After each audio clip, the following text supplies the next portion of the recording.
Hello, students. We're ready to jump into Chapter 8. What happened after dinner? And now, said Lucy, do please tell us what happened to Mr. Tumnus. Ah, that is bad, said Mr. Beaver, shaking his head. That's a very, very bad business. There's no doubt he was taken off by the police. I got that from a bird who saw it done. But where's he been taken to? Asked Lucy. Well, they were heading northwards when they were last seen, and we all know what that means. No, we don't, said Susan. Mr. Beaver shook his head in a very gloomy fashion. I'm afraid it means they're taking him to her house, he said. But what'll they do to him, Mr. Beaver? Gasped Lucy. Well, said Mr. Beaver, you can't exactly say for sure, but there's not many taken in there that ever comes out again. Statues, all full of statues, they say it is, in the country yard and up the stairs and in the hall. People she's turned, he paused and shuddered, turned into stone. But, Mr. Beaver, said Lucy, can't we, we must do something to save him. It's too dreadful, and it's all on my account. I don't doubt you'd save him if you could, dearie, said Mrs. Beaver. But you've no chance of getting into that house against her will and ever coming out alive. Couldn't we have some stratagem? Said Peter.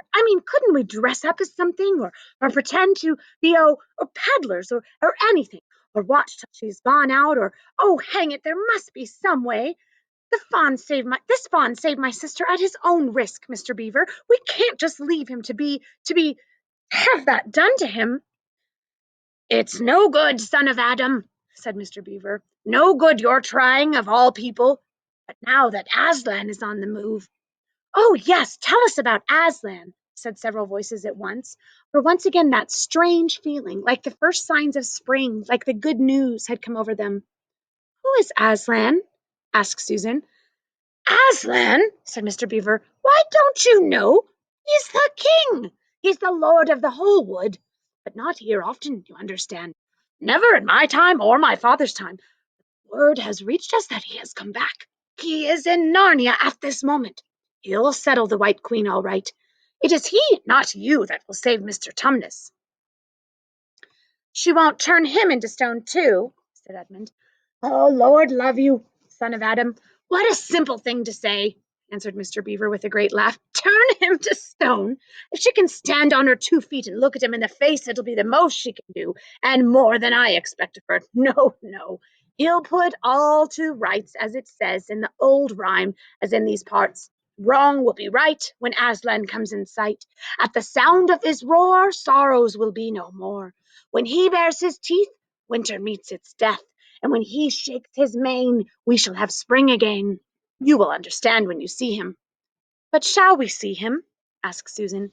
Why, daughter of Eve, that's why I brought you here for.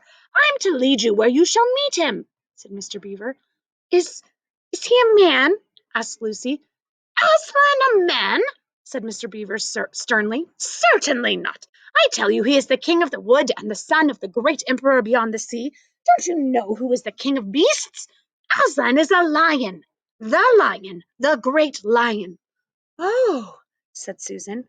I thought he was a man. Is he quite safe? I shall feel rather nervous about meeting a lion. That you will, dearie, make no mistake, said Mrs. Beaver. If there's anyone who can appear before Aslan without their knees knocking, they're either braver than most or else just silly. Then he isn't safe, said Lucy. Safe, said Mr. Beaver. Don't you hear what Mrs. Beaver tells you? Who said anything about safe? Of course he isn't safe. But he's good. He's the king, I tell you. I'm longing to see him, said Peter, even if I do feel frightened when it comes to the point. That's right, son of Adam, said Mr. Beaver, bringing his paw down on the table with a crash that made all the cups and saucers rattle. And so you shall. Word has been sent that you are to meet him, tomorrow if you can, at the stone table. Where's that? said Lucy. I'll show you, said Mr. Beaver. It's down the river a good step from here. I'll take you to it. But meanwhile, what about poor Mr. Tumnus? said Lucy. The quickest way you can help him is by going to meet Aslan, said Mr. Beaver. Once he's with us, then he can begin doing things. Not that we don't need you too, for that's another of the old rhymes. When Adam's flesh and Adam's bone sits at Car Paravel enthroned, the evil time will be over and done. So things must be drawing near the end now that he's come, and you've come. We've heard of Aslan coming into these parts before, long ago. Nobody can say when. There's never been any of your race here before. That's what I don't understand, Mr. Beaver, said Peter. I mean, isn't the witch herself human? She'd like us to believe it, said Mr. Beaver, and it's on that she bases her claim to be queen, but she is no daughter of Eve. She comes of your father Adam's, here Mr. Beaver bowed, your father Adam's first wife. They called her Lilith, and she was one of the Jinn. That's what she comes from on one side, and on the other side, she comes of the giants. No, there isn't a drop of real human blood in the witch. That's why she's all bad, though. That's why she's bad all through. Oh, I'll read that over.